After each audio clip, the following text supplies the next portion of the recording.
Le Conseil n'a pas évoqué cette question. Le cabinet n'en a pas discuté, donc je ne répondrai pas à des questions sur ce sujet. Je n'ai pas de commentaires sur cette affaire. Le Conseil ne s'est pas prononcé sur cette question. Tout le reste n'est que pure spéculation. Jimmy Mani est le porte-parole du gouvernement sud-africain.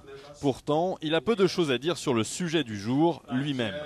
Les propos qu'il a tenus il y a un an sur les populations métisses lors d'un talk-show télévisé provoquent aujourd'hui une tempête médiatique.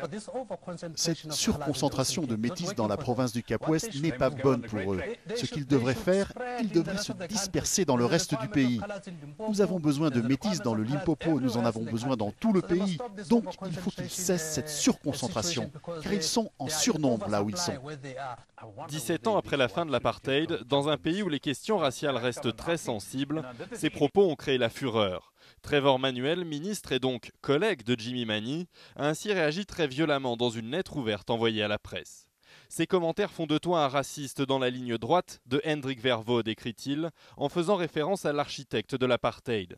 Il poursuit « Je sais désormais de qui Nelson Mandela parlait quand il disait qu'il a lutté contre la domination blanche et qu'il a lutté contre la domination noire.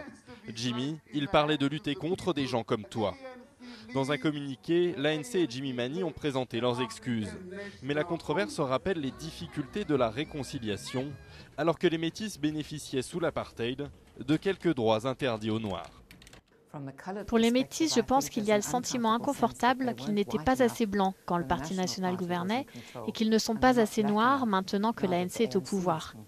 À chaque fois, ils ont l'impression d'être pris en sandwich et que leurs besoins ne sont pas reconnus.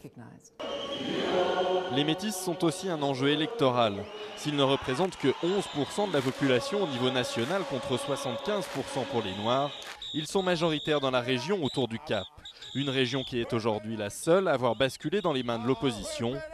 Une autre spécificité qui explique sans doute la fébrilité de l'ANC sur la question, à quelques semaines d'un nouveau scrutin régional.